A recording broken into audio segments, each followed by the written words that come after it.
Tenemos una cosita de acá de entrar. Bueno, muchachos, pregunta. ¿Ya a todos les llegó la notificación de las clases? De Google Calendar les recordó a ustedes del encuentro. Bueno, tuvieron inconveniente con eso. Sí, profe. Sí, Sí. profe, no lo avisó Ah, el muy bien. calendario.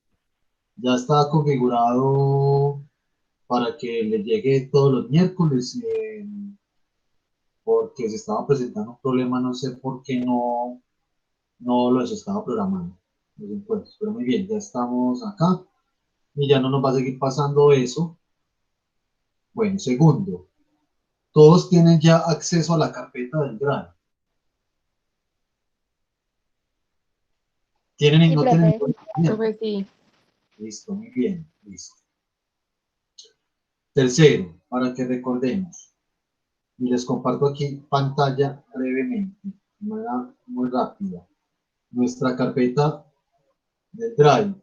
Recuerden que las exposiciones que ustedes van a hacer, el recurso denominado de esa forma, la vamos a subir acá a esta carpeta teoría. Bien, ahí ya está la teoría funcionalista. Su efecto puede ser un texto, Word, PDF, si hicieron una pequeña animación, por ejemplo, de Powtoon u otra aplicación, cualquier recurso.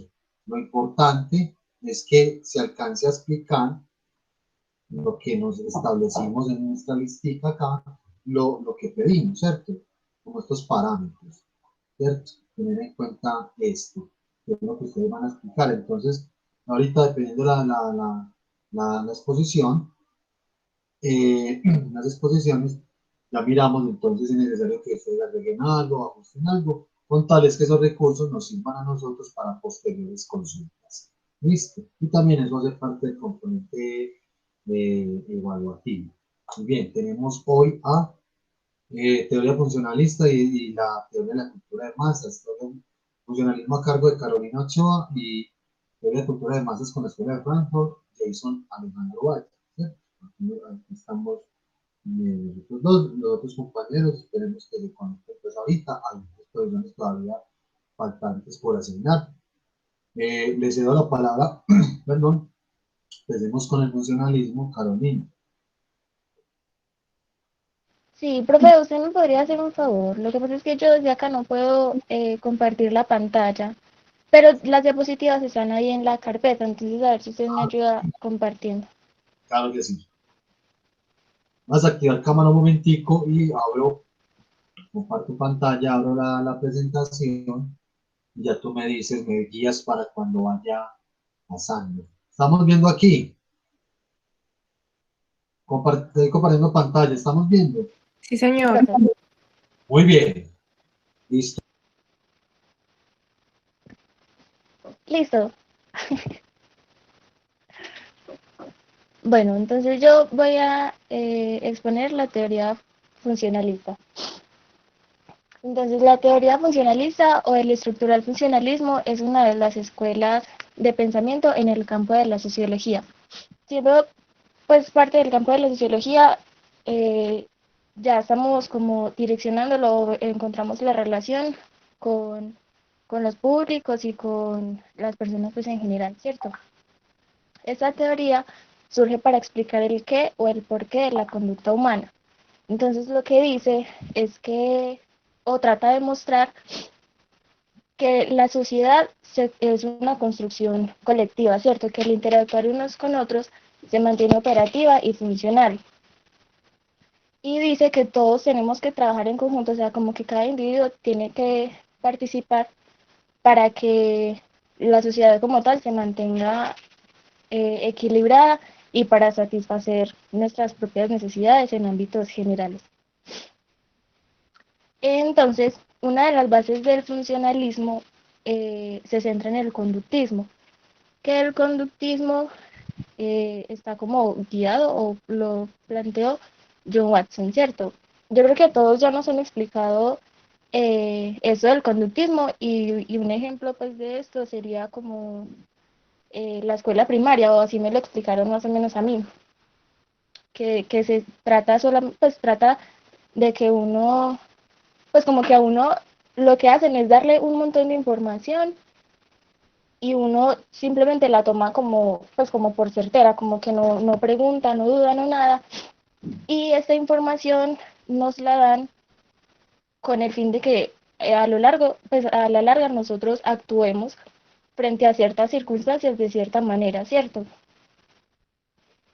Bueno, y de esa de la teoría funcionalista se desprende y se relaciona mucho con la teoría de la aguja hipodérmica. No sé si alguien la vaya a explicar, pero el conductismo y la teoría de la aguja hipodérmica funcionan como de la misma manera, porque lo que hace la teoría o lo que explica la teoría de la aguja hipodérmica es que literalmente nos inyectan información y ya el público tiene que tomar eso como verdad absoluta.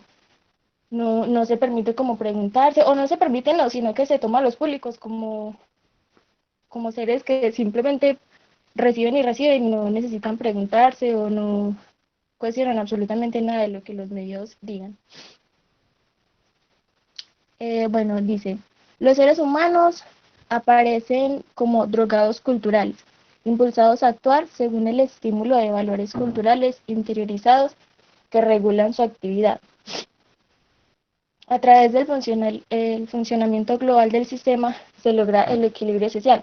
Lo que les decía ahorita, que lo que nos dicen es como que todos tenemos que como apoyarnos y jugar un papel importante para mantener el equilibrio social. Y lo de drogados culturales es porque es lo que les decía ahorita del conductismo, la aguja pálmica, que se ve solamente pues a las audiencias y a los públicos como gente que recibe y recibe y recibe y no cuestiona ni pregunta nada. Pues en esta teoría no existe la retroalimentación, ¿cierto? Si no hay un prosumidor, sino que solamente hay receptores. Entonces, bueno, el funcionalismo se origina en el trabajo de Auguste Comte, Herbert Spencer y Emil Durkheim, no sé cómo se pronuncian, en 1895.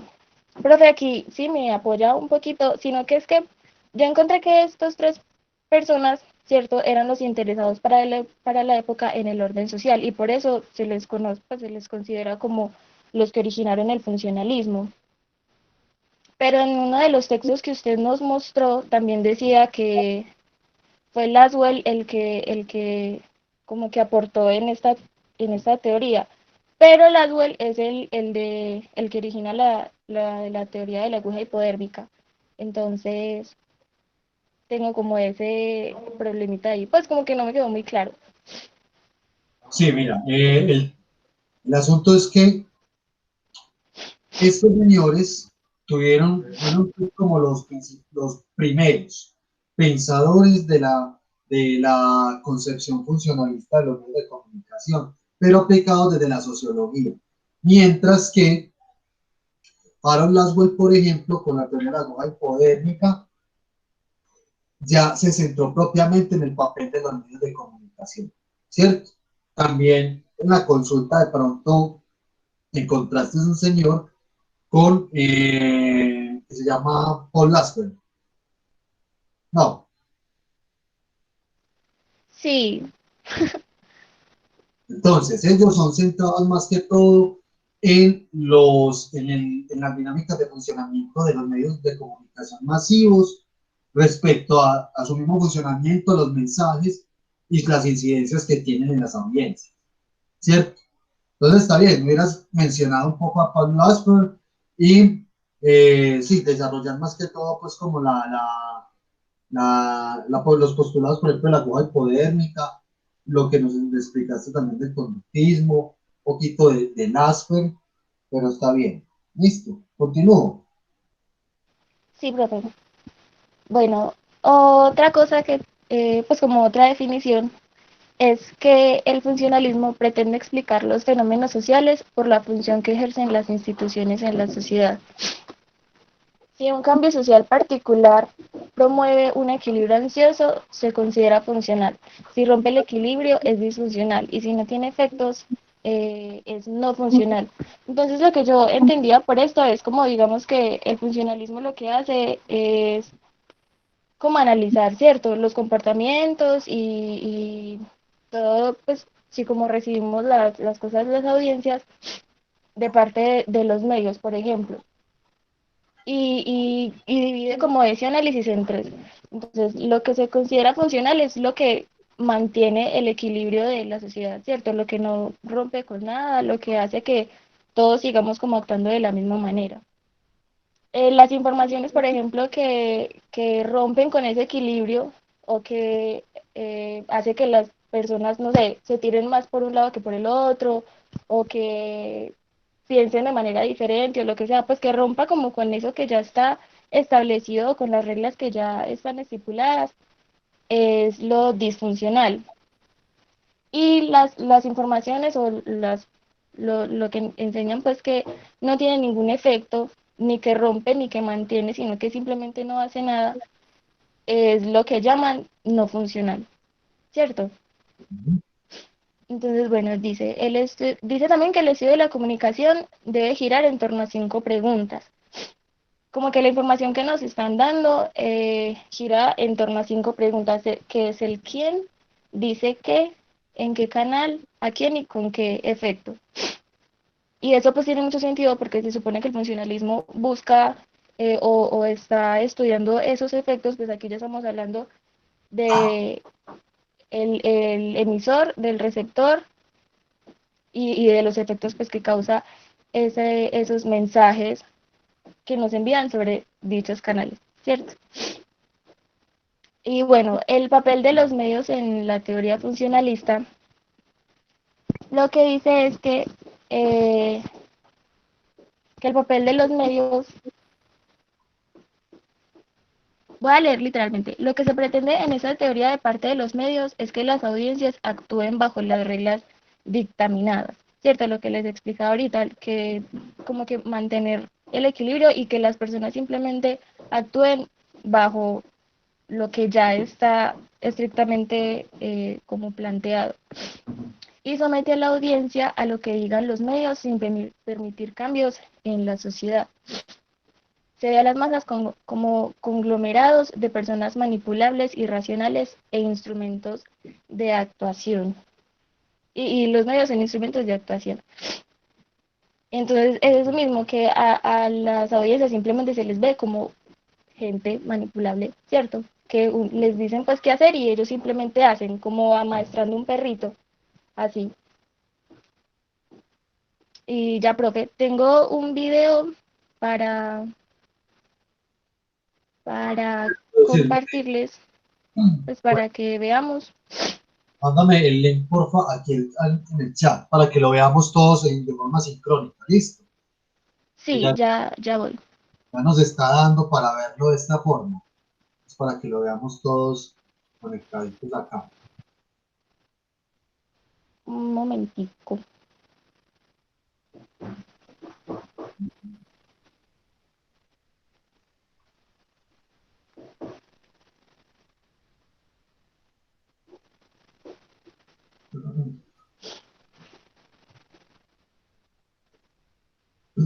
Listo. Bien, un momento yo abro. Voy a, voy a voy a compartir pantalla y me van a decir ustedes, porfa, para chequear si vemos pantalla. ¿Ya la estamos viendo? Sí, Sí, Sí, profe. profe. muy bien. Me van a decir también si escuchan y si reproduce también bien. ¿Está reproduciendo? ¿Estamos escuchando? La comunicación. Sí. Sí, profe, está bien. Bueno, y el resto, ¿estamos escuchando? Sí, señor. Bueno, muy bien. Desde la perspectiva funcionalista. La investigación de comunicación de masas surge a principios del siglo XX, paralelamente al desarrollo e implantación de los medios masivos, por excelencia la radio, la prensa de masas y posteriormente la televisión. La corriente funcionalista nace en un contexto que convulsa la reorganización política de la vida social. La actividad persuasiva y el estudio de las tendencias psicosociales a gran escala adquieren gran importancia, por lo cual esta corriente centra su estudio en dos puntos básicos. El primero, las transformaciones a nivel individual, generando nuevas formas de comunicación y configuración del mensaje. Y el otro, las transformaciones a nivel colectivo y grupal, en el cual se observan cambios sociales que permiten a las sociedades interrelacionarse. Los padres fundadores del funcionalismo. Tenemos a Harold Laswell, quien fue un sociólogo politólogo de origen alemán. En 1927 generó importantes estudios sobre la propaganda y la tecnificación de los medios. También tenemos a Juan Lasser, quien es un estudioso de la radio. Él generó sus estudios en la Universidad de Princeton y en la Universidad de Columbia. Además, creó un enfoque motivacional y cuantitativos en cuanto al perfil de las audiencias. Características del funcionalismo. El enfoque funcionalista concibe a los medios de comunicación masiva como instrumentos de actuación sobre las audiencias, a partir del esquema básico emisor, mensaje, receptor. Además, el funcionalismo tiene la creencia en la omnipotencia de los medios de comunicación masivos, que se deriva de la importancia concedida al emisor y del carácter conductista que entiende el esquema emisor-mensaje-receptor, en términos de estímulo-respuesta. Por lo tanto, esta corriente genera un esquema en el cual el emisor es la fuente del estímulo, el mensaje es el estímulo y el receptor es quien reacciona ante ese estímulo. Por lo tanto, las bases del funcionalismo se centran en el conductismo. Dentro de esta corriente funcionalista se desarrollan importantes teorías. Una de ellas es la aguja hipodérmica, desarrollada por Harold Laswell. Laswell sostiene que esta teoría es una de las cuales inyectan información directa hacia la conciencia, por lo cual las audiencias no tienen oportunidad a refutar lo que se les está transmitiendo. Esta teoría es una teoría que entraña indudablemente muchos peligros, pues jamás pone en entredicho la veracidad de la información que suministran los medios, y por el contrario legitima la capacidad de estos de moldear conductas y de estimular a las masas para que éstas respondan, entendiendo a estos como un grupo sin criterio que puede ser manipulado por los medios, los cuales a su vez son instrumentos de los poderes públicos y privados. Laswell se dedicó a analizar las técnicas de propaganda de la guerra mundial. También analizó el fenómeno del liderazgo político. La vinculación entre ambos estudios es muy clara. Por una parte la propaganda y por otra la utilización de esta al alcanzar el liderazgo político. Por lo tanto, el funcionalismo nace desde la estructura de la psicología conductista y la comunicación de masas. Se entiende que la realidad social es la que genera un tipo de ser humano y la realidad comunicacional que generan los medios es la que orienta a ser otro tipo de persona al ser humano.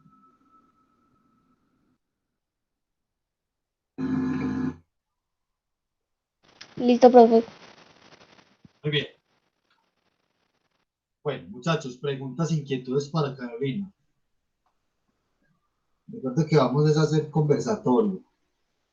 ¿Qué aspecto le llamó la atención?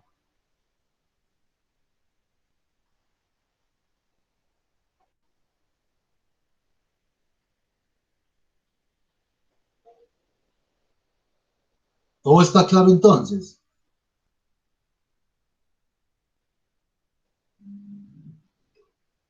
Y estamos por acá. Santiago se acaba de conectar. Paulina, Laura, Jason. Profe, Sí, profe, hay aquí una cosa, estamos. Dale, Carolina, y ya luego Laura. Carolina, ¿qué? que me parece muy loca, pues hablando no solamente de esta teoría, sino de las teorías en general, que hay, pues digamos que hay muchas, en serio demasiadas, que tratan de ver a las audiencias y a los públicos así, pues como gente que no piensa, pues como que no, yo les doy información y ya ellos se la tragan así, completa. Entonces, ¿en qué momento o a partir de qué teoría, digamos, esto cambia? Porque hay otras que sí empiezan como a tirarle a las audiencias, pero para que se cuestionen, como para que pregunten, que es ahí donde empieza el proceso de retroalimentación y esto, ¿cierto? Muy bien. Esta es una pregunta que haces, Carolina. Sí, Ok. Laura, ¿qué ibas a decir? Profe, que sí estamos acá, pues atentos. Ya estamos acá. Bueno, ¿qué preguntas tienen? Inquietudes, comentarios, aportes. Nada. ¿Todo entendido entonces? Profe, yo tengo una pregunta. Sí. O sea, que la estructura en realidad del funcionalismo es como seguir midiendo la vida cotidiana, mostrarla. Muy bien. Carolina, ¿qué respondes a eso? profe, yo creo que no es como medirla, no es como medirla o de pronto un poquito, sino que lo que yo entendía es como que tratan de analizar el efecto, o sí, como el efecto de la información que nos están dando, ¿cierto?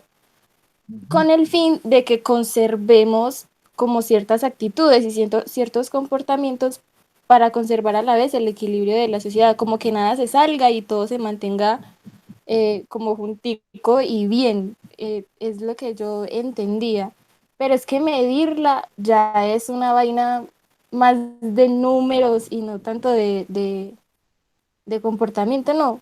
O así lo veo yo. Ok. Laura, se te responde tu inquietud. Sí, profe. Muy bien. Jason y Paulina, ¿qué opinan? Comentarios, preguntas. Bueno, no, yo no sé, respondiendo un poquito a lo que decía Laura y lo que pienso en este instante es que esa teoría, como todas, de alguna u otra manera, tratan es como de medir, obviamente, de medir de cómo se comportan, de qué manera se expresan la sociedad. Y en esta en especial, pues lo que trata es como de hablar sobre, principalmente desde el individuo y luego desde la parte un poco más colectiva. Pero pienso que sí, efectivamente, pues como que trata efectivamente de alguna otra manera medir. Muy bien, Jason. Y Paulina. Profe, pues no, o sea, digamos que yo siento que quedó claro, no, por ahora no, no sé cómo bien ¿No hay qué es algo la... que te haya llamado la atención, que te haya causado curiosidad? Bueno, no necesariamente es una pregunta, puede ser un comentario. Pregunta para Carolina Lago, te la hago de una vez. ¿Qué observa dentro del contexto actual posibles aplicaciones funcionalistas? O igualmente también para ustedes, muchachos. ¿Creen que el funcionalismo de pronto tiene alguna parte, de algún síntoma, algún efecto de, de presentarse hoy día? Profe, yo creo que de algunas maneras sí, porque los medios igual están como manipulados, ¿no? Por personas. Entonces, la gente muestra lo que quiere mostrar, pues los que están en los medios muestran lo que quieren mostrar. Y pues sí, como con el objetivo de que las personas nada más sepan una parte o esa parte en específico. Lo que pasa es que yo creo que ya no funciona tanto o ya no es como tan efectivo como el tratamiento que se le da, porque ya digamos que las personas que están en la academia o gente pues que quiere ir como un poquitico más allá, sí se empieza como a preguntar y sí empieza como a cuestionar qué tan real es eso que están mostrando y cuál es la otra parte de lo que no están mostrando. Entonces yo creo que de pronto sí se aplica, pero ya no es como tan efectivo, pero ya porque las personas toman un camino diferente. Ujú. Muy bien. Profe, también puede ser porque hay como más retroalimentación, o sea, ya el público sí tiene una voz más fuerte y se puede escuchar, se puede dar inmediatamente. Antes era más difícil o no se tomaba en cuenta. Sí, muy bien. Ahí hay una clave también, Paulino. Profe, yo también creo que es porque ya tenemos más medios donde se publica la información, entonces uno tiene más posibilidades de buscarla, de leerla, pues como uno mismo informarse y no estar como expuesto solo a lo que diga el programa o la televisión o el señor o los involucrados. Uno también puede ir a la noticia. Muy bien, Laura, sí. Posiblemente hay una irrupción de ese efecto funcionalista de los medios debido a esa configuración del ecosistema comunicativo, ¿cierto? Es decir, en ese entonces no había internet, hoy sí, entonces cambia un poco, diría uno. Ya vamos a ver quizás por qué sí, por qué no. Respondiendo, antes de responder la pregunta de Carolina que la hacía ahorita, y les voy a mostrar pues de nuevo las diapositivas de, de Carolina para destacar dos cosas, para destacar varias cositas. Primera de ellas, cuando se nos menciona que las bases del funcionalismo, las bases teóricas y incluso conceptuales del funcionalismo son en el conductismo, es porque el conductismo, y el video también nos lo explicó bastante bien, pero en resumidas cuentas, el conductismo lo que hace es eh, proponer bajo un modelo de estímulo-respuesta cuál puede ser el comportamiento de los individuos en ciertos escenarios, en ciertos contextos. Imagínense el experimento en laboratorio con los ratoncitos de laboratorio. A ellos se los someten a unas condiciones, a unas atmósferas, a unos ambientes tales para que reaccionen de cierta manera bajo ese ambiente. En el peor de los casos les inyectan alguna sustancia, ¿cierto? Y ellos reaccionan de cierta manera. ¿Qué hace el conductismo? Mirar esos comportamientos, la conducta, ¿cierto? Cómo se puede manejar, cómo se puede manipular, cómo se puede controlar, ¿cierto? El conductismo también fue llevado y aplicado dentro del esquema o dentro de los paradigmas pedagógicos de la educación, que por eso Carolina ahora hacía la referencia a lo que pasa en la escuela. Bueno, tradicionalmente la escuela fue un escenario conductista porque es a través de un conjunto, de una serie de ambientes controlados y dispuestos para albergar una diversidad y una cantidad de individuos, niños, estudiantes, eran sometidos a un escenario de la educación, pero también para ser controlados o más bien un poco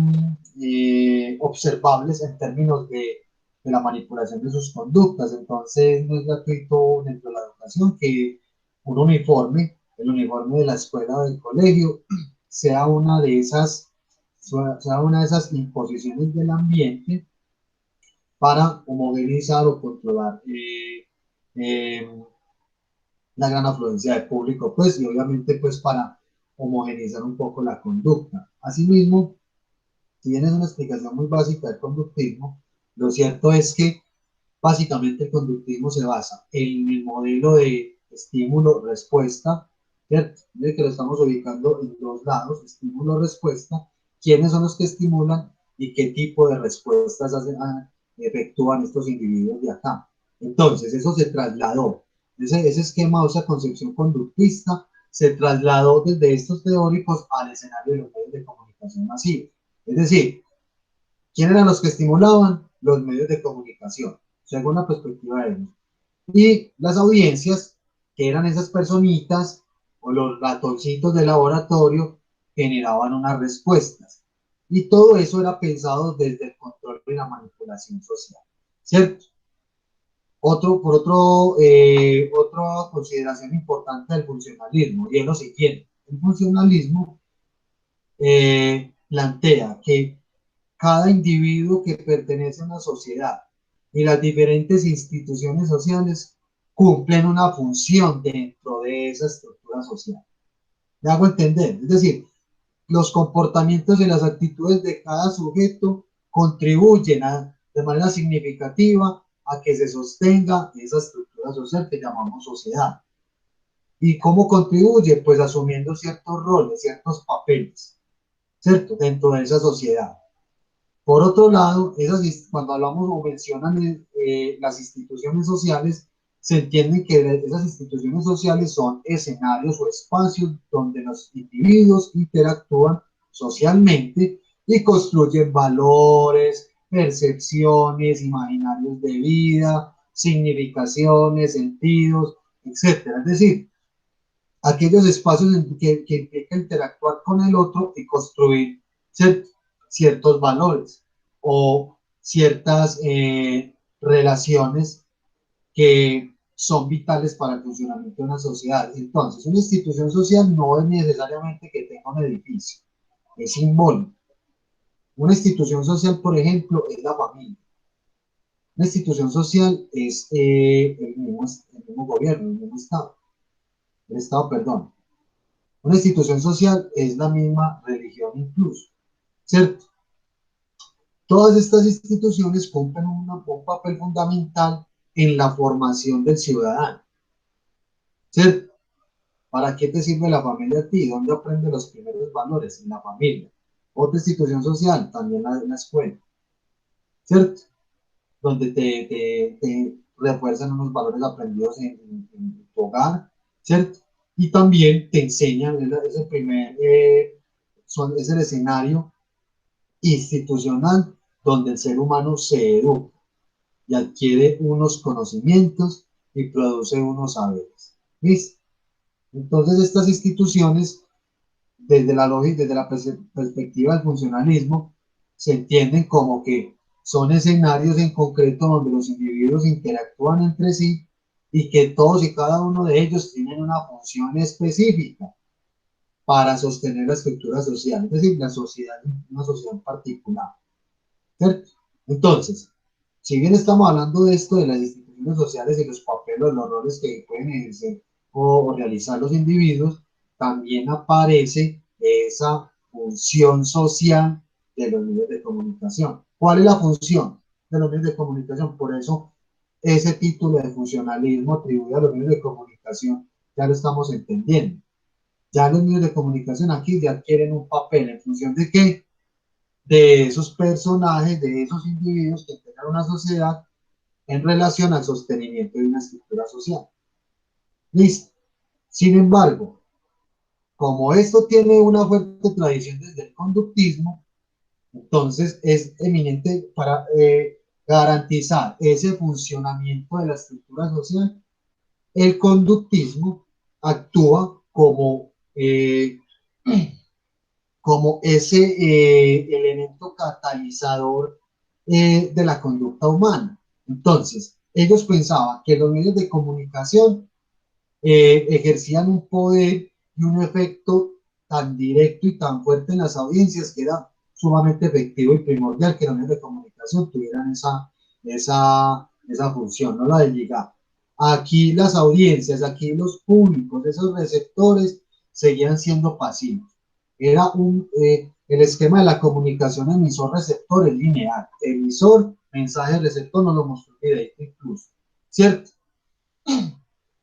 Perdón, y que las respuestas que generaba esas audiencias, esas personas, esos públicos, era meramente eminentemente, perdón, en términos de la obediencia y de la manifestación de actitudes y comportamientos muy controlados, ¿cierto? Así pensaban en esa época. Que aparecen como teorías como la aguja hipodérmica, como la bala mágica, que es como el sinónimo de esta. Esto es muy difícil comprobarlo. Mire cómo actúa una aguja hipodérmica. Una inyección. Esa es la metáfora. Una inyección consiste en atravesar la piel con una aguja y nos inyectan una sustancia. Y esa sustancia produce un efecto en el cuerpo, ¿cierto? Combate una enfermedad, un virus, etc. Ellos pensaban que los medios de comunicación tenían esa misma lógica. Comprobar eso es muy difícil y obviamente aquí viene la respuesta, la pregunta de la compañera, y es que, o sea, que surgen un montón de teorías, de concepciones y que luego en un momento dado cambian. ¿Por qué cambian? ¿Cierto? Primero por las concepciones de época. Recuerden que estas teorías las vamos a conversar de acuerdo a los contextos en los que se vienen. Recuerden también que estábamos en el videito corto que nos presentó la compañera, nos mostraron que el funcionalismo y todos estos estudios de los efectos directos de los medios, o sea, todas estas teorías funcionalistas se basaron propiamente en qué, en algunos estudios o investigaciones de carácter empíricas, es decir, de casos en concreto que estaban pasando en la sociedad en ese momento, que eran muy cuantitativos y otros, y muchos de ellos fueron basados en estudios de propaganda. Y la propaganda, recuerden que tiene una alta dosis de ¿qué? De ideología, de adoctrinamiento. La propaganda que se estudió desde la Primera Guerra Mundial sirvió para dar cuenta o alimentar esa concepción. La de la Segunda Guerra Mundial también un poco, pero en ese contexto de la Segunda Guerra Mundial, perdón, de preguerra de la Segunda Guerra Mundial, estamos hablando de los 30, de los años 30 en adelante, ya habían otras consideraciones teóricas, o están haciendo otras teorías que estaban desvirtuando un poco el funcionalismo, es decir, de ese efecto directo, porque no se creían que eso funcionara como si fuera una inyección. Como quien dice, no, es que la gente, si bien es manipulable, no es tan tonta o tan susceptible de manipular. Pasan otras cosas, que los medios de comunicación al ser puestos a los intereses de élites, de grupos políticos y que tienen un sentido ideológico, eso de pronto no lo han perdido del todo, no quiere decir de que eso va a generar un efecto directo y fuerte en las audiencias y que todavía hay una omnipotencia de los medios, no. Vamos a ver más adelante otras teorías, que también las vimos en las teorías de comunicación, pero aquí vamos a tocar una o dos de ellas como antecedentes de esta, que desvirtúan o fracturan un poco la plataforma teórica del funcionalismo, ¿cierto? Para básicamente decir de que los medios no son tan omnipotentes, son poderosos, sí, pero la gente, las audiencias, cada vez más van adquiriendo supuestamente mayor conciencia y mayor participación. Noten ustedes que en esta época no había internet, ¿cierto? Como lo mencionaba Paulina, en esta época no se podía responder, ¿cierto? Hacer esa retroalimentación, pero recuerden que las retroalimentaciones que nosotros, o muchos de estos, más bien de estos teóricos, en esa época pensaban, y nosotros al día de hoy pensamos, no es que le respondan a la pantalla del televisor o al presentador de las noticias o al que hace el programa de televisión o al periodista que hace la nota para el periódico ni al locutor de la radio, no directamente, sino que cómo se responde, muchachos, en actitudes y comportamientos que las personas asumen en su vida diaria y cotidiana, en cómo piensan, en qué juicios de valor hacen sobre esto o aquello. En lo político, por ejemplo, este señor, Paul Lasper, que es, digámoslo así, más ligado a la contraposición del funcionalismo, ellos empezaron a mirar asuntos muy relacionados con el tema político y electoral. En lo político y en lo electoral, en esas investigaciones, en esos estudios, ellos empezaron a observar de que las personas se iban comportando de cierta forma por la inclinación a un candidato o a un partido, pero también con un juego, un entrecruce o un pequeño matrimonio, una influencia ahí de los medios de comunicación. Pero no era así tan grande como quien dice, si la televisión me dijera, vote por este ya, no. pasaban otras cosas, ¿cierto? Entonces, eso para entender el contexto en el que se dio el funcionalismo. ¿Dónde fue? Si les pregunto a ustedes en estos momentos, ¿dónde se gestó el funcionalismo? ¿En qué país? ¿En qué contexto? ¿Año aproximado?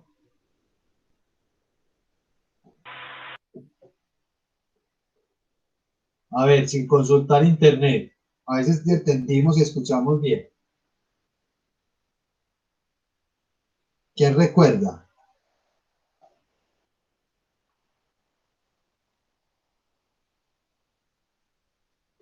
La expositora. Profe, en Estados Unidos.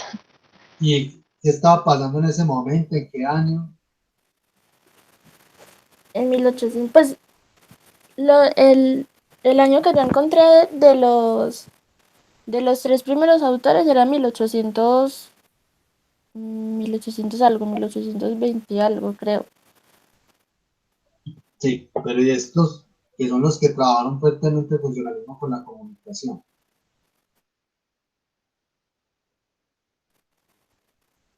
¿Qué años? Creo que ellos fueron en 1900, como en 1930 más o menos. Ajá. 1930 y algo. Lo que estaba pasando en el mundo. Las guerras mundiales afectaron significativamente estas concepciones que se tenían de los medios de comunicación. Los estudios Profe, se le está entrecortando. O, no sé si soy solo yo, pero se le escucha entrecortado. ¿Ya se escucha bien? Sí. ¿Ya Sí, me profe, escucha? se escucha Sí, bien. ya sí.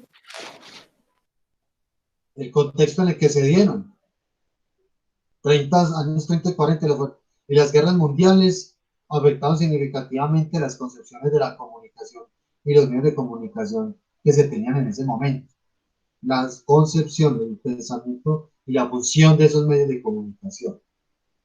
Y que encontraron mucha explicación en los estudios de la propaganda militar, la estadounidense, la alemana en la Segunda Guerra Mundial, la propaganda alemana de los prusianos, del Imperio prusiano en la Primera Guerra Mundial, los franceses, también hubo un despliegue publicitario enorme. ¿Listo?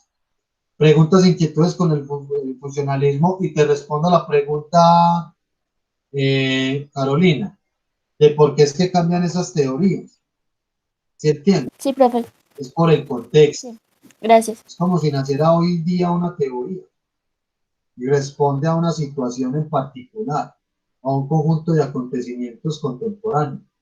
Dentro de 10 años podrá ser otra cosa diferente o se puede mantener en el tiempo. ¿Listo? Muy bien, Alejandro, Jason, ¿hay más preguntas, muchachos? Inquietudes, comentarios. No, profe. Bien. Bueno, Jason, te escuchamos entonces. Bueno, profe, tengo que pedir excusas con respecto a la exposición porque, bueno, no la tengo el día de hoy. Sé que entorpece pues el tema de la clase el día de... Y nada, es, principalmente fue pues por temas de trabajo, pero no sé si tengo la posibilidad de presentarla en la próxima clase, profe. Qué pena. No sé, Alejandro, yo voy a mirar entonces porque aquí estamos siendo muy al punto con los tiempos, ¿cierto? Y eso hace parte de las responsabilidades de ustedes, por eso estamos pactando esto, entonces yo te diré más adelante si puedo o no, si Dale, podemos. perfecto. Ok, muy bien. Yo tenía por mostrarles, chicos, entonces, perdón, en correspondencia a lo que estábamos hablando la clase pasada, del texto de recepción de medios, clases, poder y estructura, ¿se acuerdan de él? ¿Sí se acuerdan de ese texto?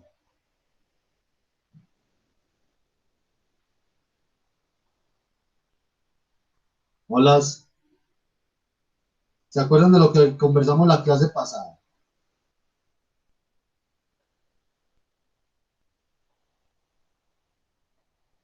Están por acá, ¿ustedes dónde Profe, están? sí, sí, sí. ¿Dónde?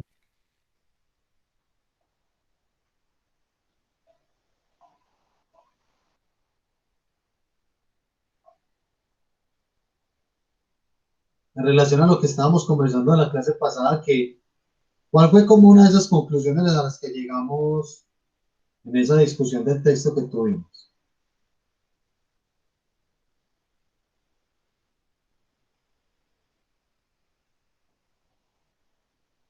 ¿Qué lograron ustedes concluir entonces con lo que conversado la semana pasada? ¿Qué tienen de apuntes? Si los tomaron,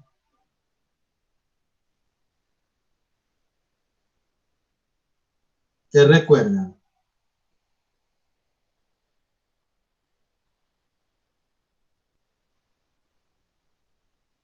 Profe, pues yo tengo apuntecitos, si quieres se los leo.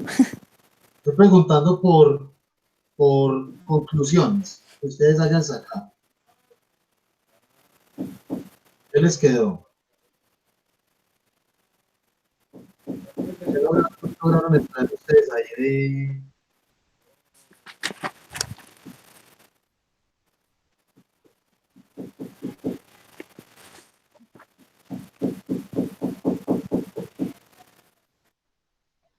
¿Qué tienen de conclusión? Profe, Sí, pues yo había puesto como, y que lo habíamos hablado en clase, que la mediación cobra mayor significado en la cultura, ¿cierto? Que se va construyendo a medida de las interacciones pues que tengamos con otras personas, sea de la manera en que compartimos los dialectos, las costumbres o cualquier tipo pues como de evento que compartamos. Eso era pues lo que usted nos estaba contando en la clase pasada. muy bien, muy bien, sí. Es un punto muy importante que acaba de tocar Laura. ¿Qué otras conclusiones o aspectos relevantes ustedes resaltan, sí, como conclusiones de este asunto de la recepción de medios, de lo que nos hablaron de poder clase de escritura, ¿no? Las consideraciones que hicimos de mayor relevancia, con mayor acentuación?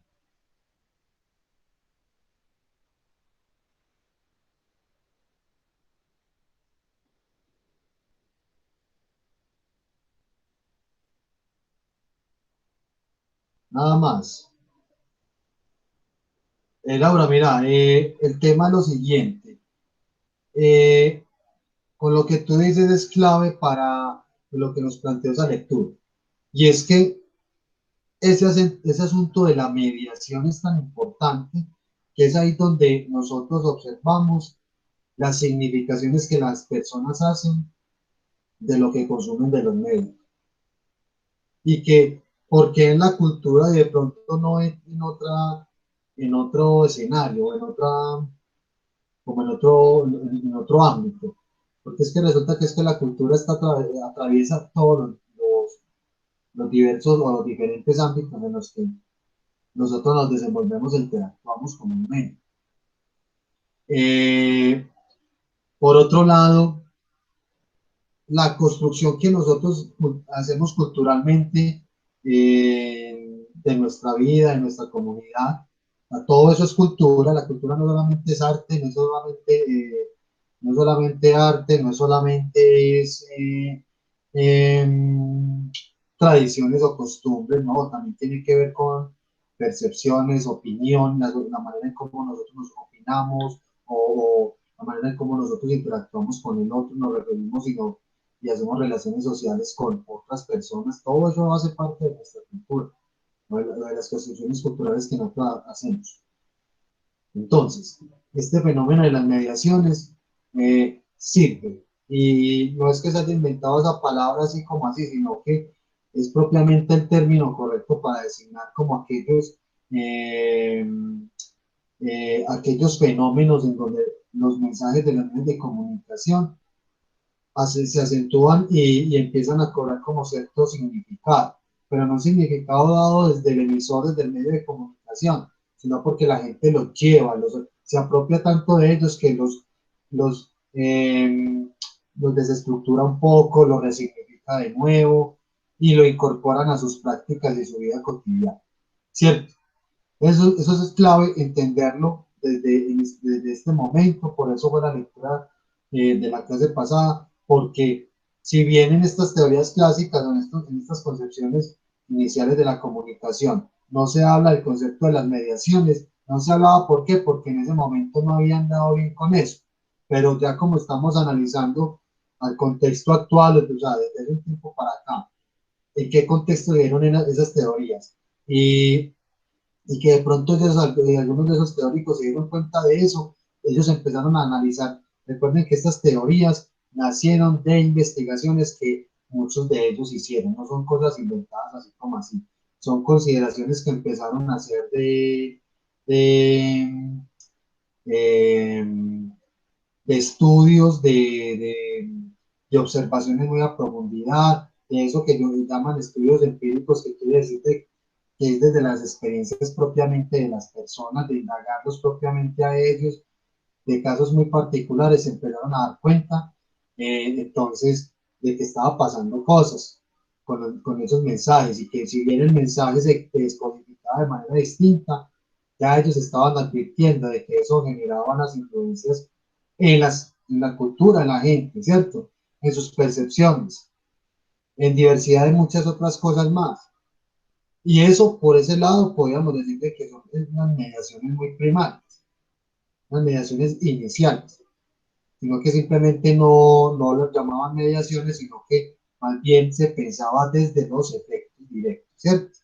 Pero hoy por hoy las mediaciones son un asunto muy diferente. No es el efecto, la influencia del mensaje, sino la transformación del sentido y el significado de esos mensajes. ¿En función de qué? De la cultura de la gente. ¿Y en términos de qué? De la realidad, de la cotidianidad y de la vida diaria. ¿Listo? Que es un fenómeno muy interesante, y el concepto de mediación lo vamos a retomar más adelante. Yo les voy a presentar, entonces, en correspondencia a dos clips que les iba a mostrar la semana pasada, que no sé si lo alcanzamos hay uno que no lo alcanzamos a ver, pero este tengo la duda. Lo voy a proyectar, pues se lo voy a mostrar y me van a decir si lo vimos o no. Listo. Es este de acá con Omar Rincón. De Omar Rincón vimos uno, pero no sé si este lo vimos acá. Este lo vimos. Queríamos saber por qué afirmas que en estos tiempos la... Sí, o este no lo hemos visto. No, profe, yo creo que no. Vimos No, uno, yo tampoco lo recuerdo, no. vimos fue otro de él, de audiencias. Bueno, veamos entonces esta intervención Comunicación política. que nos hace él. Voy a subir un poquito el volumen y vamos a verlo completito. Queríamos saber por qué afirmas que en estos tiempos la comunicación política es donde se escuela la democracia. Pues básicamente la democracia hoy en día se ha convertido en una cancha comunicativa, o sea, los gobiernos, más que gobernar pensando en el ciudadano, en los derechos humanos, en responder a necesidades democráticas, los gobiernos están dedicados a comunicar. Entonces no piensan que con comunicar bien basta, no hay que hacer obras, hay que comunicar bien, no hay que respetar los derechos humanos, hay que comunicar bien. Segundo, porque cada vez tenemos menos políticos con cabeza y programas y compromisos éticos de gobierno y programas de gobierno, y tenemos más celebrities. Entonces se maneja como una persona que seduce al mundo a través de las redes sociales, de la televisión, de los medios, del Big Data. Y tercero, porque el ecosistema contemporáneo es hipercomunicativo, o sea, todos estamos hipercomunicados. Un teléfono celular se convirtió en un centro de comunicación alucinante. Ahí recibimos chismes, fotografías, mensajes de amor, de la intimidad, desde la pareja hasta la vida pública, hasta las redes digitales, y todo lo que podemos consumir por un teléfono celular hace que estemos siempre comunicados. Entonces, por eso creo que hoy la democracia se juega en la cancha de la comunicación, porque se ha convertido más que en un dispositivo ideológico, en un dispositivo comunicacional. Entonces, ¿qué nuevo rol asumen los comunicadores sociales en este nuevo mapa? Pues los comunicadores sociales en este nuevo mapa de la comunicación política pues somos claves, porque antes un candidato, un gobernador o un presidente tenía uno o dos asesores de comunicación, uno de estrategia y uno de periodismo. No, hoy tiene un ejército. el sitio para trabajar en comunicación hoy está haciendo los gobiernos. Hoy los comunicadores salimos de comunicación para trabajar a gobiernos, no para trabajar en medios. Es un poco ridícula la ecuación, porque todos esos trabajan para salir en los medios. O sea, los medios cada vez tienen menos gente porque toda la producción de la comunicación de los medios la hacen los gobiernos o la hacen las empresas. Y entonces, ¿de qué manera se van generando entonces nuevos mecanismos de participación o en los que cree la sociedad que realmente podría decirse que se configura a partir de las redes sociales, se genera como un imaginario donde el ciudadano piensa que al hablar, opinar en redes sociales, está participando activamente en política? Pues lo que sucede con la participación ciudadana es que ha sido un bien vendido como muy cool para la democracia. Se dice que no hay democracia sin participación social, pero por ahora la única participación social que tenemos real ha sido la del voto. Después no hay mucha más participación social, o sea, inclusive territorial, vamos a un sitio, hablamos con la gente, pero no le hacemos caso. Hoy eso mismo pasa en las redes digitales. Se supone que la regla de oro de la comunicación digital es escuchar al ciudadano para conversar con él. Sin embargo, todos los políticos tienen 7.000 redes sociales suyas, del gobierno, de los programas, de todo tipo de cosas, pero no escuchan al ciudadano ni conversan con él, sino que todo el tiempo usan las redes digitales para mandar mensajes como si fueran boletines de prensa. Entonces, usan las redes digitales para hacer boletines de prensa. Eso no es. Y lo otro también que pasa es que las redes digitales pertenecen también al espíritu de la ciudadanía. O sea, si en la vida cotidiana no somos capaces de conversar con argumentos, pues en las redes digitales tampoco. Muchísimas gracias. Y gracias por haber estado en la Universidad Nacional de Villa. No, con mucho gusto, y un mensaje final es que esta universidad es otra prueba más de que la educación pública vale la pena, de que la universidad pública vale la pena, que la universidad pública es un bien argentino, es como el dulce de leche, como la viromen, como la huella dactilar que se debe defender, porque es un país que ha construido el país y su identidad con base en la universidad pública. El hecho de que la estén destrozando, creo que hay que tratar de defenderla, porque la universidad pública es donde todos llegamos para ser distintos, pero en conjunto. Ahí nos juntamos ricos y pobres, negros y feos, a blancos y amarillos, indígenas y esto, mujeres y hombres, gays, todo. En la universidad pública es donde nos encontramos en las diferencias para ser iguales, para construir nación, para construir país, para construir futuro. La universidad privada, como la de Colombia, es donde se construyen las diferencias. Aquí entran los ricos, aquí entran los pobres, aquí entran los feos, aquí entran las mujeres. Y creo que eso no está bien, y la universidad pública es un bien público argentino que hay que defenderlo porque hace parte de la identidad nacional. Muy bien. ¿Qué les llamó la atención de esta intervención, chicos? Lo que nos dice de esa perspectiva de la comunicación y ya propiamente el oficio del comunicador.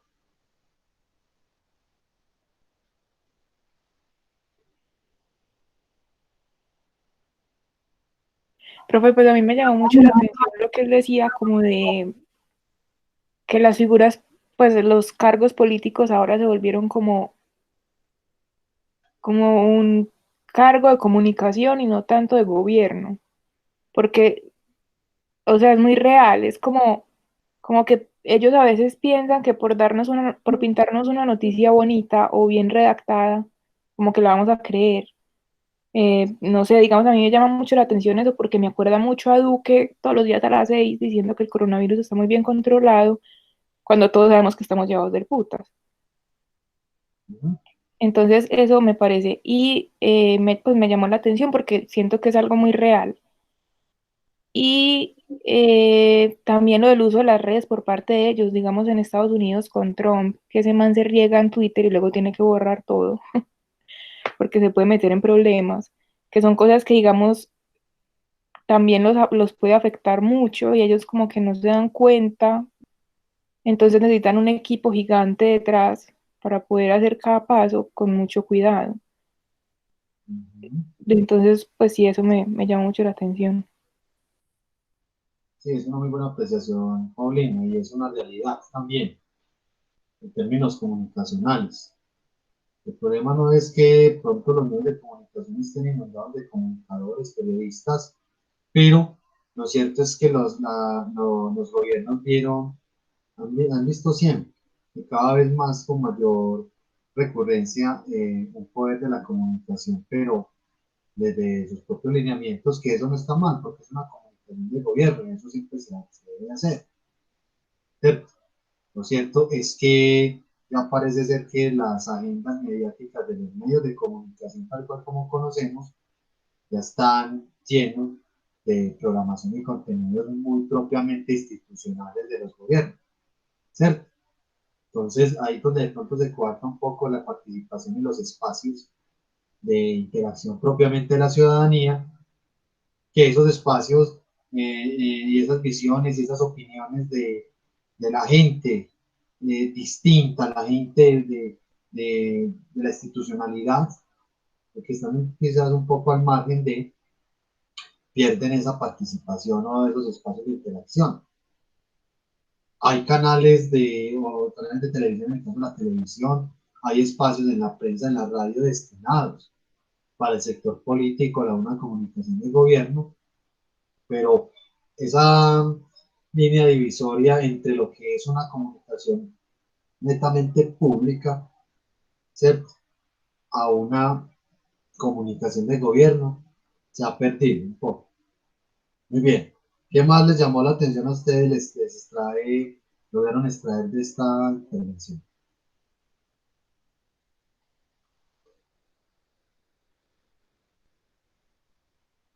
Pero también me pareció también algo así como,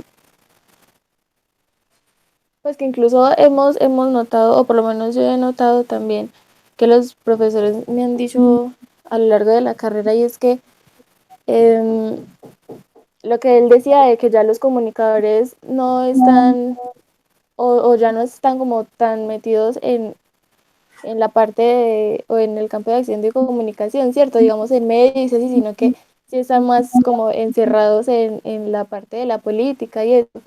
Que muchos profesores a nosotros nos dicen como, muchachos, es que ustedes de aquí, muy poquitos van a salir a trabajar, digamos, en televisión, o en cine, o en radio, sino que todos van a ir direccionados a una, pues, o la mayoría van a ir a parar en una organización, y todas las organizaciones pues tienen que ver con política. Claro, eso también se ha reflejado muy recurrentemente en el campo laboral y profesional en la actualidad, ¿cierto? O sea, la cuestión acá es que en la comunicación de gobierno, dado lo que nos dice él y hemos venido viendo nosotros, como él los llaman, como él utiliza ese término de celebrities, vemos un despliegue publicitario y comunicacional y de marketing, de marca y todo eso, de los mandatarios, ¿cierto? De los gobiernos, que inundan las redes sociales, que de hecho algunos programas de los medios de comunicación, de la televisión, espacios en la prensa, en la radio, ya están muy abocados incluso pues a hablar propiamente de esa comunicación del gobierno, pero es como les digo, que esos espacios de participación ciudadana propiamente de la comunicación social y una comunicación eminentemente de carácter pública se han visto permeados mucho y de manera muy recurrente por esa comunicación del gobierno. No, la comunicación del gobierno no es mala, es necesaria, ¿cierto? Pero con ciertos límites y sin saturar incluso, como decía Paulino, que hace referencia a las alocuciones presidenciales, en donde ya se convierte en un espacio muy obligado dentro de los canales de televisión de pronto para ese espacio, y que si bien se está haciendo un tratamiento informativo de un tema en particular, pues de pronto vemos más que todos como, digámoslo así, esa farándula o ese show, ¿cierto? En destacar al mandatario y por ende su gobierno desde una, desde una perspectiva un poco muy desde el ego, desde otras cosas, ¿cierto? Y eso yo creo que Profe, político no, no, terminar profe, la palabra, no tengo la palabra. Eso se ha visto mucho desde hace un tiempo para acá y no solamente en Colombia. Creo que ya es una tendencia en la comunicación política. Sí, Laura. no, profe, que a mí me queda una duda. Sí, respecto a los que dicen los compañeros y usted, de verdad, las personas siguen utilizando a los comunicadores o a los periodistas como estrategas. Si uno ve las barbaridades y las cosas que salen a decir, obvio, uno siempre sabe que puede ser una estrategia de publicidad, pero hay veces que uno dice, pues él no tiene consejeros o gente que le diga que de verdad la están barrando a él o a cualquier persona que le ocurre sí, lanzar un juicio o algo, pues ellos sí deberían tener gente que no la utilicen, es otra cosa, pero nosotros los comunicadores y los periodistas estamos para eso, ¿no? Para decirle, pues, señor, piense, estrénela. claro. Laura, mira, tocas algo muy importante y que también estamos viendo eh, como esas embarradas, esas metidas de pata de, de algún mandatario, de un alcalde, ¿cierto? De un político. Desde luego que ellos tienen su equipo de comunicaciones, que lo acompañan, que son los expertos en asesoramiento de imagen, de comunicación, etcétera. Pero una cosa es esa construcción estratégica de la comunicación y otra cosa es el caso que haga este personaje o estos personajes. Porque hay una cosa también que pasa y es que en toda esta dictadura del yo, por decirlo así, dictadura del yo, ese exceso y enaltecimiento de la subjetividad, porque eso es lo que está pasando con ellos. Yo pienso así y esto es así. Lo que es diferente y lo que es contrapuesto a lo que yo piense, a lo que yo soy, es totalmente diferente y mal. No solamente es diferente, sino que es mal también. Y por otro lado, se creen dueños también de la verdad y por ende del discurso y un montón de cosas.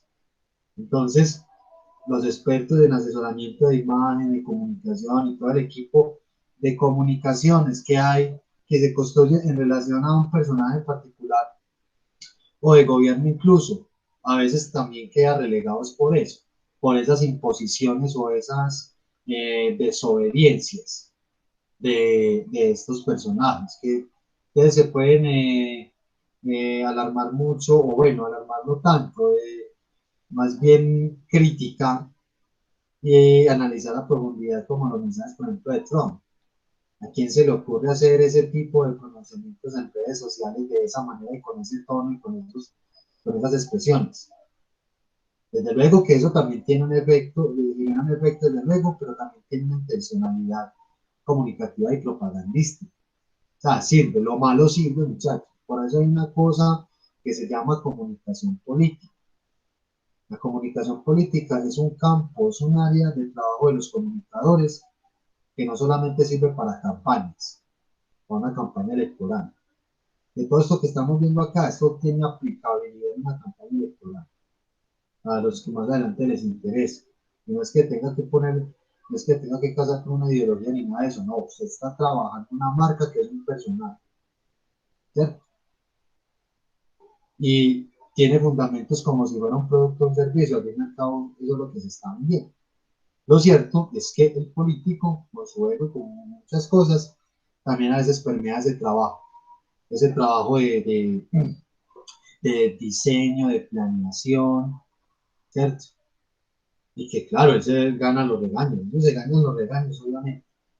Lo cierto es que a eso estamos asistiendo, que como se da muchas personas, no solamente los políticos, ya hoy por hoy estamos diciendo que hay muchos dueños de las verdades, ¿cierto? ¿Anudado a qué? A que es lo que yo piense, es lo que yo sienta y eso es así, entonces esa es mi realidad, ese es el mundo y las cosas deben de ser así. Todo lo contrario es malo y no se hace. Por eso se ataca tanto, por eso estamos asistiendo hoy en día en materia de comunicación de no solamente del gobierno, sino una comunicación pública, que es la comunicación de los gobiernos propiamente pensados en el bienestar social y público de las mismas sociedades.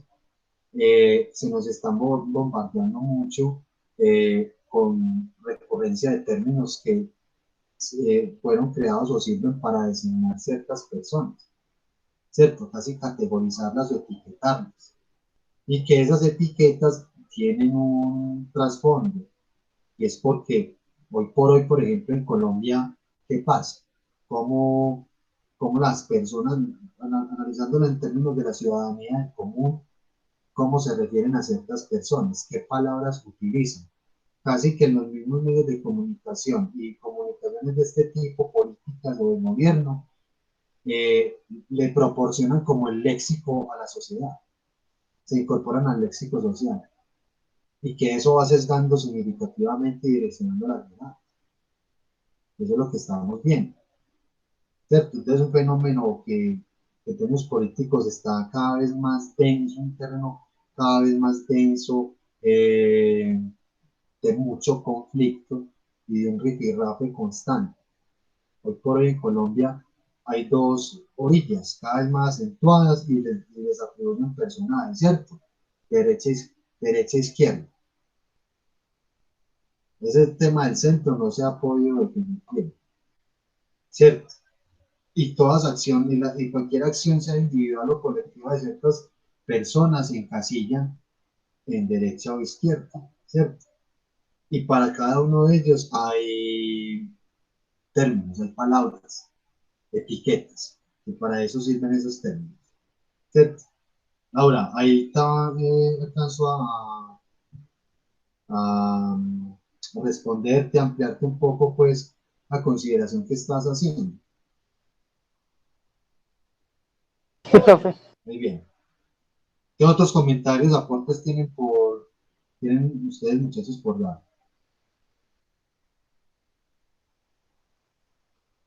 Muy bien.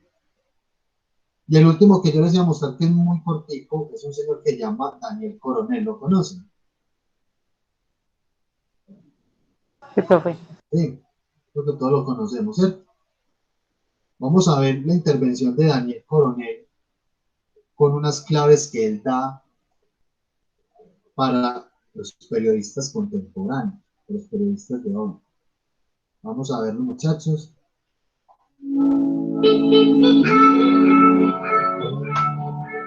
Un saludo muy especial para Japón, para los estudiantes de las facultades de comunicación de Colombia.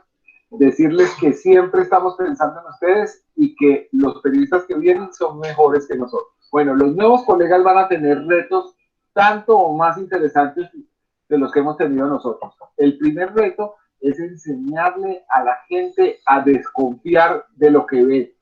Ahora hay una multiplicidad de alternativas aparentemente informativas, pero esa información no siempre es confiable. Nosotros los periodistas ahora también estamos obligados a hacer la pedagogía de lo que es confiable, de lo que es confiable y lo que no lo es. Y además, a diferenciar entre el periodismo y la propaganda. Las dos cosas tienen una labor funcional totalmente distinta, pero el periodismo está hecho fundamentalmente como contrapoder, no para favorecer los intereses de los poderosos, sino los de los ciudadanos.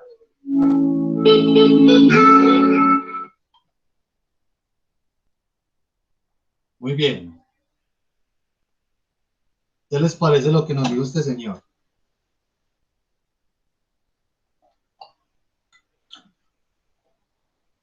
¿Qué le llamó la atención?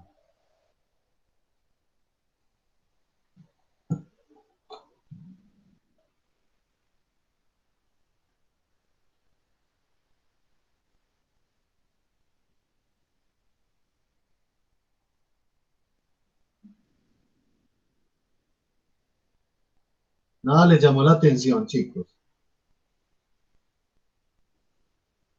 Algo que ustedes observen en la actualidad, que se venga presentando un tiempo hacia acá.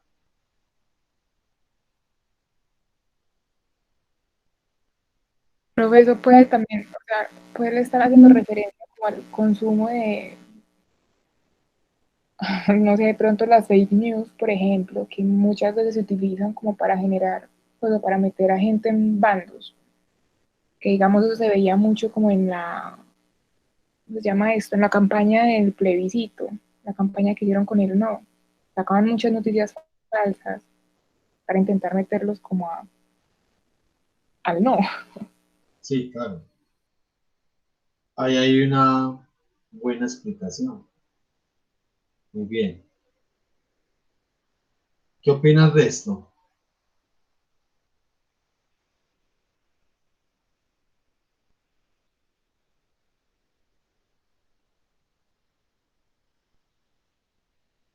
Hay un aspecto fundamental que él dice que diferenciar el periodismo con la propaganda,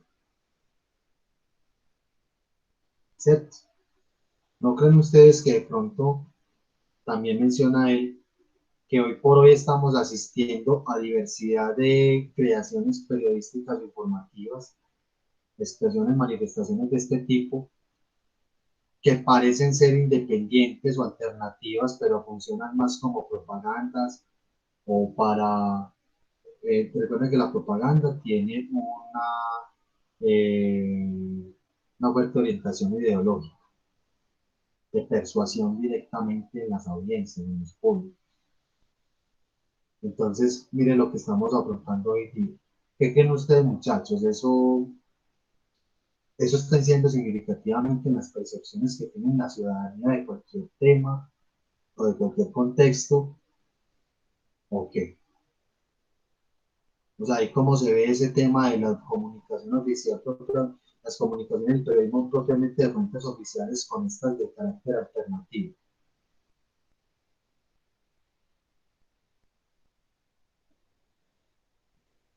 Profe, pero es que, digamos, yo creo que a mí me parece, por ejemplo, que RCN, siendo uno de los canales más grandes, en los últimos años ha caído en propaganda. O sea, a ellos se les nota mucho como la derecha, se les nota muchísimo. Y de hecho los han criticado muchísimo por eso. Entonces a veces, y pues obviamente como las cosas como independientes, a veces uno las ve muy de izquierda, porque son como lo que falta. Pero por ejemplo yo prefiero a veces leer, pues también es porque, pues digamos que soy más de izquierda, pues, pero prefiero leer como los independientes, que a veces también me da mucho miedo porque es como uno a veces no sabe las fuentes. Es como, ay, bueno, yo te leo con Claro, cuidado. esa es la Pero crítica. sí, pero prefiero a ver RCN, por ejemplo, o Caracol, que a veces también es muy... Cuando aquí lo menciona él, mire que no, y bueno, tampoco estamos como encasillando eso de que lo independiente, lo alternativo sea, ¿cierto? De ese lado, y que los medios oficiales también siempre tomen ese otro lado. Lo cierto acá es No, que, no, pues, pero digamos, los que yo consumo, pues yo podría decir que tiran más hacia ese lado, claro, claro, podría decirlo. sí, lo que pasa es que pones un punto interesante aquí en la discusión y es que eh, los medios oficiales también están cayendo en esas borillas ideológicas, que tú bien lo adviertes específicamente con este canal de televisión y es el fuerte posicionamiento pues hay una comunicación de gobierno y una comunicación de un partido político, ¿cierto?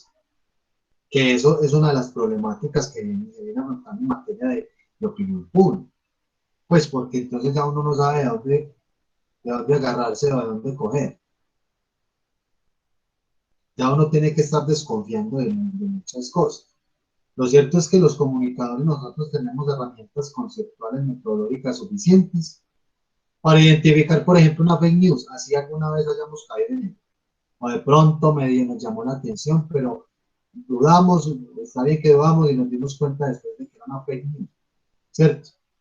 O por ejemplo, el hecho de hacer un consumo cada vez más responsable y con mayor rigurosidad y crítica o reflexividad a la hora de, de ver un medio de comunicación oficial y su noticiero en particular, ¿cierto?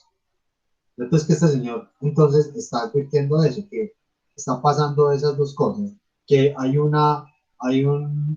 se debe entender bien el ejercicio del periodismo tal cual como es planteado en términos de todo lo que nos enseñan y de todo lo que lo sabemos con la veracidad, con la constatación de las fuentes, ¿cierto?